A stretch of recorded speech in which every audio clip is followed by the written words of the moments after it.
Bismillahirrahmanirrahim. Assalamualaikum warahmatullahi wabarakatuh.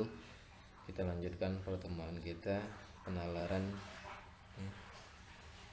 tentang penalaran sistem cerdas. Minggu lalu kita bahas tentang mesin inferensi. Mesin inferensi salah satunya ada backward chaining, forward chaining, decision tree. Ya. Selanjutnya kita masuk ke penalaran. Apa itu penalaran?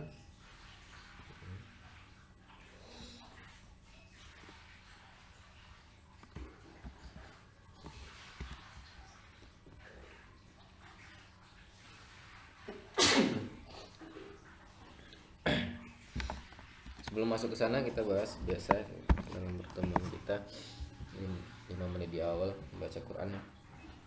Ini saya bawa ke satu topik di surat Al-Ahzab ayat 59. A'udzubillahi minasyaitonirrajim. Bismillahirrahmanirrahim. Ya ayuhan nabiyyu qul li azwajika wa banatika wa nisa'il mu'minina yudnina 'alaihinna min jalabibihin dzalika adna ay yu'rafna fala yu'zan wa kana Allahu ghafurur rahim. Hai Nabi, katakanlah pada istri-istrimu, anak-anak perempuanmu dan istri-istri orang mukmin, hendaklah mereka mengulurkan jilbabnya ke seluruh tubuh mereka. Yang demikian ini supaya mereka lebih mudah untuk dikenal, karena itu mereka tidak diganggu. Allah Maha Pengampun lagi Maha Penyayang. Ya, ini itu surah atau ayat yang menyuruh kita khususnya untuk para istri-istri, para anak-anak perempuan untuk mengulurkan jilbabnya ke seluruh tubuhnya. Artinya menutup aurat itu tidak hanya batas-batas tertentu, jadi seluruhnya harus tertutup, tidak ada lagi bentuk-bentuk tubuh yang nampak, kecuali bagian-bagian yang nampak nantinya itu di dalam satu hadis yang lain. Ya, bagian-bagian nampak itu seperti apa? Muka dan telapak tangan, ya. Seperti pendapat Imam Malik. Tapi menurut pendapat Imam Syafi'i yang paling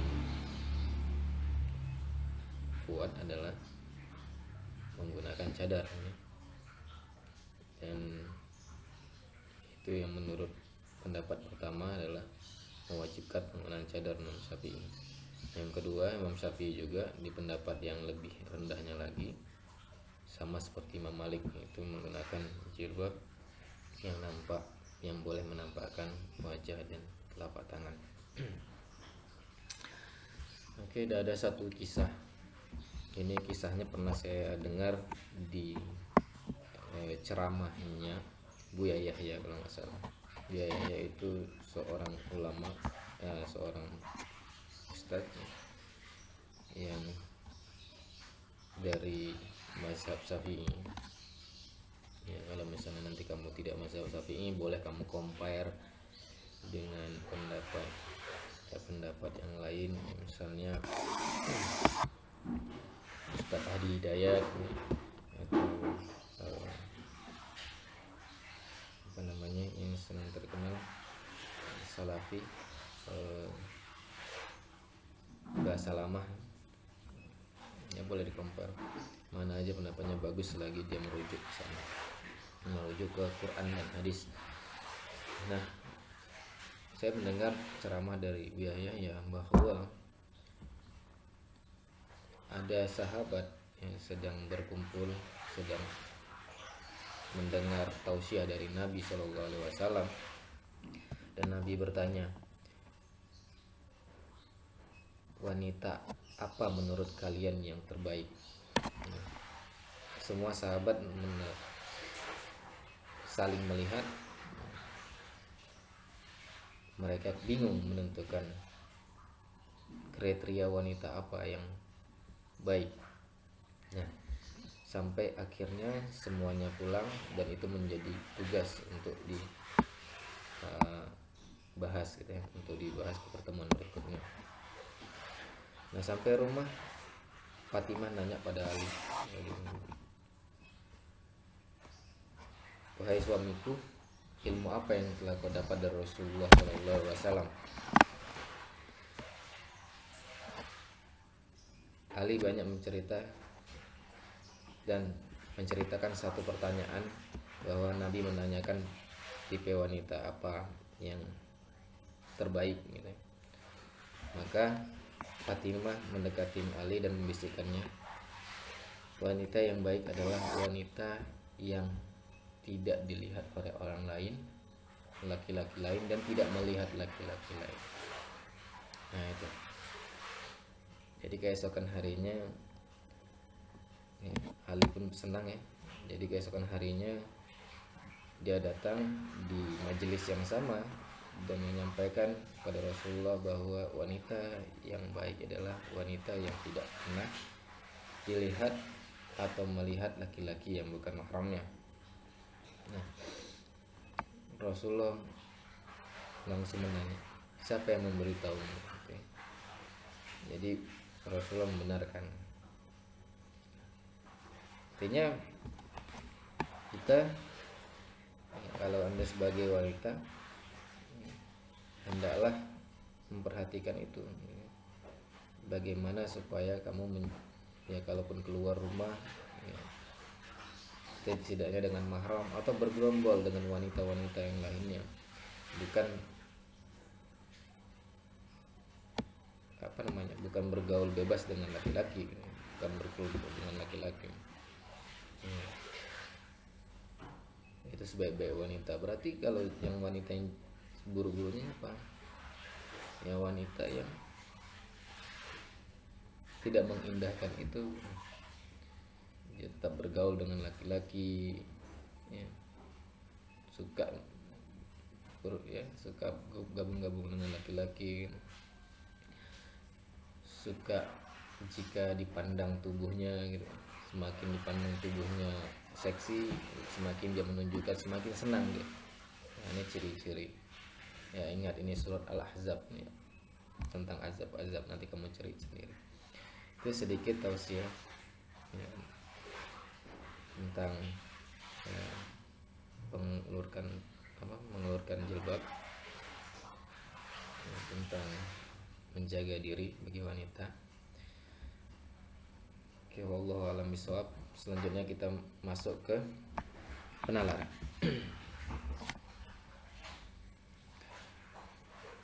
Penalaran, suatu penalaran di mana adanya penambahan fakta baru yang mengakibatkan ketidakkonsistenan. Jadinya intinya tidak konsisten. Jadi banyak peluang di situ ketika adanya beberapa fakta ini menyatakan ketidakkonsistenan. Jadi ada fakta-fakta yang bertolak belakang yang susah untuk diambil kesimpulannya. Itulah penalaran. Berapa persen sih untuk peluang mengatakan ini, berapa persen peluang untuk mengatakan ini. Ciri-ciri penalaran sebagai berikut. Yang pertama, adanya ketidakpastian. Jadi di dalam kesimpulan itu tidak pasti, berarti dia bersifatnya probabilitas. Ya, kalau kita menyatakan bahwa dengan data-data, dengan analisa-analisa bahwa nanti sore hujan, itu tidak pasti, ada ketidakpastian di dalamnya. Nah, jadi penalaran yang tidak pasti. Adanya perubahan pada pengetahuan. Ya, misalnya hari ini pengetahuannya A yang didapat, besok dengan kriteria yang sama ini berubah jadi B, atau tingkat kebenarannya berubah, yang tadinya mutlak 100% oh setelah ini pasti ini kejadian. Nah besok kita dapat lah ini belum tentu ini A, ternyata ada data yang keluar dari sini. Nah, ada yang menambahkan fakta baru yang dapat mengubah konklusi yang sudah terbentuk. Jadi ada data baru. Ya, jadi tadi datanya, konklusinya, kesimpulannya, oh ini. Nah ternyata bertambah data, ternyata nggak cuma itu kesimpulannya, banyak kesimpulan lain. Nah itu namanya penalaran. Jadi harus menalar atau mempelajari data-data ini atau mengambil kesimpulan tidak pasti gitu ya, mengambil kesimpulan yang tidak pasti. Contoh, aljabar adalah pelajaran yang sulit, geometri adalah pelajaran yang sulit, kalkulus adalah pelajaran yang sulit. Kesimpulannya matematika adalah pelajaran yang sulit. Ketika muncul premis baru, misalnya premis 4, sosiologi adalah pelajaran yang sulit, akan menyebabkan kesimpulan matematika adalah pelajaran yang sulit menjadi tidak berlaku karena sosiologi bukan bagian dari matematik. Ini penalaran induktif, sangat mungkin adanya ketidakpastian. Jadi kalau ada beberapa premis atau fakta, makanya orang suka beda pendapat itu karena banyak fakta di lapangan yang mempengaruhi keputusan. Jadi nggak semua. Uncertainty atau ketidakpastian ini muncul akibat kurangnya informasi yang memadai. Yang kedua, menghalangi untuk membuat keputusan yang terbaik. Yang ketiga, salah satu teori yang berhubungan dengan ketidakpastian atau probabilitas bias. Probabilitas ya, probabilitas nanti ada bias, net bias dan segala macam. Atau nanti ada certainty factor atau ketidakpastian, faktor ketidakpastian. Probabilitas menunjukkan kemungkinan suatu akan terjadi atau tidak. Peluang X sama dengan jumlah kejadian berhasil dan jumlah semua kejadian. Peluang satu kejadian per sampel, berapa sampel yang kita gunakan atau berapa populasinya gitu. Nah, ini probabilitas. Probabilitas ini bernilai 0 sampai 1 gitu ya. Jadi probabilitas itu nggak ada yang di bawah 0 dan tidak ada yang di atas 1. Nah ketika 0 dan 1 itu nggak perlu lagi dicari probabilitasnya karena itu udah pasti terjadi. Contohnya apa? Masa lalu. Jadi kalau kita udah tahu masa lalu itu tak perlu dihitung probabilitasnya ya. Misalnya ada pertanyaan, berapa sih probabilitas Rossi menjuarain MotoGP tahun 2018 misalnya, atau 2019. Nah ini udah pasti, peluangnya pasti 0 gitu, pasti belum tidak juara. Nah itu yang udah pasti, yang 0 dan 1 itu udah kejadian, tidak ada yang tidak ya kejadian ya kalau satu. Jadi yang kita cari adalah antara 0 sampai 1. Ini probabilitas. Contoh probabilitas, misal dari 10 orang sarjana, 3 orang menguasai Java, sehingga peluang untuk memilih sarjana yang menguasai Java adalah, peluang Java adalah 3/10 sama dengan 0,3. Jadi jumlah data ya jumlah datanya, ini jumlah data keseluruhan, ini jumlah data yang akan kita cari peluangnya atau untuk ya peluang Java nih. Berarti yang menguasai Java 3 dari 10. Jadi 0,3. Ini probil yang sudah objektif nih. Yang tidak objektif nanti ada lagi. Ya misalnya pelemparan paku payung gitu ya. Paku payung tahu kan? Itu kan enggak objektif, yang atasnya besar kecil, yang bawahnya besar, itu kan nggak bisa kita beri bahwa munculnya yang bawah duluan itu 0,5, nggak bisa. Sama seperti kita lempar, kalau koin kan udah pasti peluangnya itu 0,5, nya gambar 0,5 atau angka 0,5 gitu misalnya. Tapi kalau pakai payung dia tidak objektif, tergantung berapa sampel kita lempar, kita amatin ya, tidak bisa kita katakan bahwa ini sekian gitu. Oke.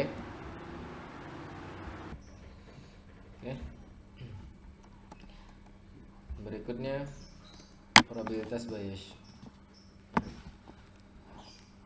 Ini rumusnya. Peluang H jika munculnya fakta E, peluang H yang munculnya fakta E sama dengan peluang E terhadap H dikali peluang H. Ya, sigma 1 sampai N peluang E H K, K nya 1 sampai N dikali P H K, ya, peluang H. Nah, seluruhnya ini akumulasi dari peluang-peluang ini semua. Ini probabilitas ini. Jadi ini summary atau penjumlahan dari peluang ini. Di mana PHE adalah probabilitas hipotesis H benar, ya, HI yang benar jika diberikan fakta E, evidence E. Probabilitas munculnya evidence E jika diketahui HI benar. PH adalah probabilitas H menurut hasil sebelumnya tanpa memandang evidence. N jumlah hipotesis yang mungkin. Ya, ini jumlah hipotesis yang mungkin. Selanjutnya, contoh, Asih mengalami gejala ada bintik-bintik di wajahnya. Dokter menduga bahwa Asih terkena cacar. Dengan probabilitas munculnya bintik-bintik di wajah jika Asih kena cacar, ini P bintik-bintik cacar 0,8. Probabilitas Asih terkena cacar tanpa memandang gejala apapun, peluang cacar sama dengan 0,4. Probabilitas munculnya bintik-bintik di wajah jika Asih terkena alergi, bintik-bintik alergi 0,3, peluang alergi 0,7, ada bintik-bintik karena jerawat yaitu 0,9, peluang jerawat yaitu 0,5.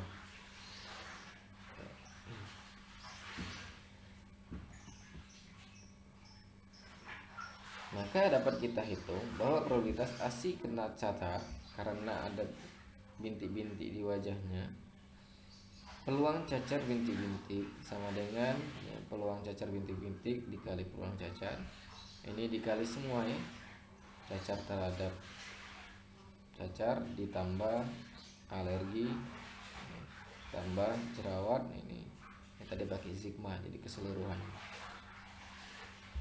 Maka peluang cacar atau bintik-bintik, ya, karena ada bintik-bintik, ya, penyebabnya bintik-bintik yaitu cacar, maka 0,8 kali 0,4 ini peluang cacar bintik-bintik tadi, ini peluang cacarnya saja, dan ini hingga hasilnya 0,327. Jadi peluangnya itu di bawah 0,5, ya, 0,37. Ini probabilitas. Nah, mana yang diambil nanti yang tertinggi, ya. Nanti dihitung lagi peluang alergi terhadap bintik-bintik berapa kalau di atas, peluang karena jerawat berapa, mana yang tertinggi itu yang diambil sebagai acuan. Nah, ini probabilitas Asih terkena alergi karena bintik-bintik, ini dicari juga sama, cuma ini yang di atas gitu, 0,214. Selanjutnya karena jerawat adalah 0,459, maka ini kesimpulannya 0,49. Jika setelah dilakukan pengujian terhadap hipotesis muncul satu atau lebih evidence fakta atau observasi baru, maka PHE ini data baru, ya, yaitu evidence lama, E besar adalah evidence atau observasi baru. PHE kali PE peluang yang lama terhadap yang baru, gitu. Dan ini peluang evidence lama terhadap evidence baru. Oke, lanjut. Misal, adanya bintik-bintik di wajah merupakan gejala seorang terkena cacar. Observasi baru menunjukkan bahwa selain bintik-bintik di wajah, panas badan juga merupakan gejala orang terkena cacar. Jadi antara munculnya bintik-bintik di wajah dan panas badan juga memiliki keterkaitan satu sama lain. Jadi awalnya bintik-bintik ini disebabkan cacar saja, atau bintik-bintik ini cacar ini menyebabnya salah satu bintik-bintik, ternyata ada penambahan baru adalah panas, panas badan. Asih ada bintik-bintik di wajahnya. Dokter menduga Asih terkena cacar dengan probabilitas kena cacar bila ada bintik di wajahnya 0,8, panas 0,5. Ya, peluang bintik panas cacar 0,6, 0,4 maksud saya. Jadi terhadap keduanya gitu ya. Berkaitan antara bintik-bintik di wajah dan panas atau peluang bintik dan panas, artinya ketika dia sama, satu hipotesa si pasien ini kena bintik dan panas juga bersamaan, itu 0,6 ya. Peluang bintik panas ini cacar ini ada 0,4 ya, keduanya, artinya dia cacar dan dia bintik-bintik dan dia panas, ini ada 0,4. Maka dapat seperti ini hitungannya: peluang cacar, peluang bintik-bintik, panas. Jadi ini terhadap ini dan ini. Peluang cacar, panas, peluang dimana dia cacar, dia panas, peluang bintik-bintik, panas dan cacar ini. Maka hasilnya 0,5 kali 0,4 per 0,6 sama dengan 0,33. Yang ini jika ada ditemukan evidence baru. Selanjutnya yang kedua ada certainty factor atau faktor ketidakpastian CF. Certainty factor menunjukkan ukuran ketidakpastian atau ketidakpastian suatu terhadap fakta atau aturan. Certainty factor H terhadap E, evidence E. Faktor ketidakpastian H ini terjadi akibat E sama dengan percaya bahwa kejadian, tingkat kepercayaan bahwa kejadian H terhadap E dikurang tingkat ketidakpercayaan H terhadap E. Misalnya saya mau mengukur bahwa sipulan penyakit A, saya yakin bahwa dengan data-data yang ada A ini kemungkinan sakit sesuatu itu 90%. Tapi saya dalam mengambil fakta-fakta, boleh jadi ini tidak itu. Nah, ini ketidakpastian. Misalnya ketidakyakinannya 0,2%. Jadi saat kita yakin sesuatu, pasti ada kita biasnya bahwa kemungkinan tidak terjadi juga ada gitu. Jadi CF itu adalah faktor kepastian, MB itu adalah ukuran kepercayaan, tingkat keyakinan hipotesis ya, antara 0 dan 1. MD adalah ukuran ketidakpercayaan. Ini kepercayaan, ini tidak kepercayaan. Artinya ini menunjukkan bahwa kamu satu hipotesa itu benar, yakinnya berapa persen, yang itu satu hipotesa itu tidak benar gitu ya, keyakinan ketidakbenaran itu berapa persen. Ya, berapa evidence mengkombinasikan untuk menemukan CF dari satu hipotesis. Jika E dan 1 dan E2 adalah observasi, maka ya, ini H. Ya, jika dia ada 2 ya, ketentuan, maka dia seperti ini. MBH E N E1 N E2 sama dengan MB H terhadap E1 ditambah MB H2 dikali 1 dikurang MB. Nah, jika MD ini untuk MD HE1 NE2 sama dengan 1, 0 gitu ya. jika yang lainnya maka ini rumusnya. Ini juga sama, MD sama berlakunya. Ini untuk kepastian, ini ketidakpastian. Rumusnya sama, hampir sama, cuma ini bedanya simbolnya saja. Jadi kalau dia sudah yakin MD-nya itu pasti sama dengan 1, bahwa yakin bahwa itu tidak terjadi gitu ya. Jika kamu keyakinan kamu itu 1, ini berarti peluangnya pasti ya, mutlak, bahwa MD semua gitu. Bahwa kamu tidak yakin dengan hipotesa itu semua, itu 100% kamu nggak yakin, maka ini MB-nya 0. Selain itu enggak. Ini juga jika MB-nya kamu ketahuin 1, berarti kalau kamu tahu bahwa tidak mungkin ini sudah pasti terjadi MB-nya, maka ini MD-nya 0 ya. Ini udah nggak diragukan lagi, udah pasti terjadi. Jika masih ragu, masih ada di bawah 1, maka ini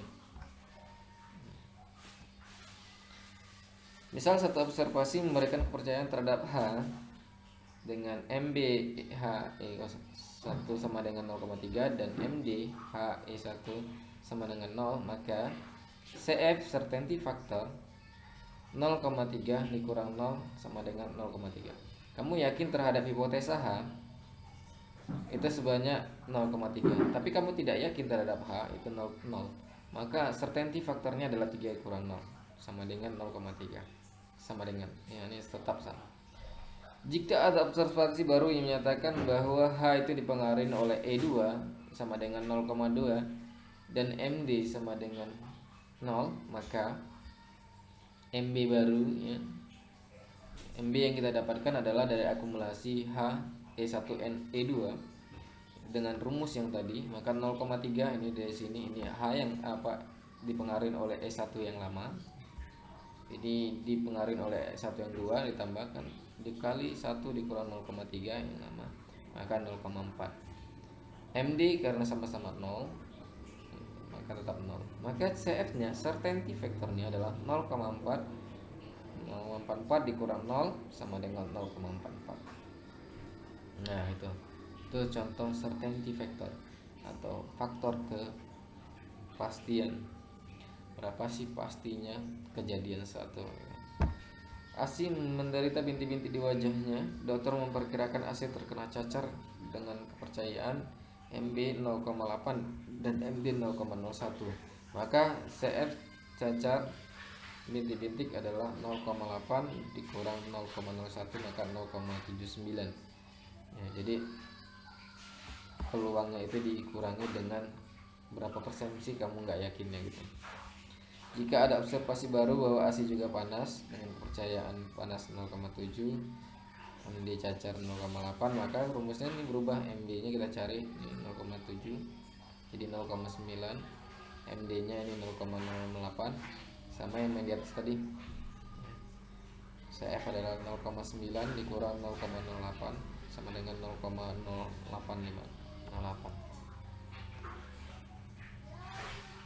Nah, cara hitung kombinasi berapa hipotesis dari H1 dan H2. Nah, ini jika ada hipotesis menyatakan bahwa kesimpulannya ada 2,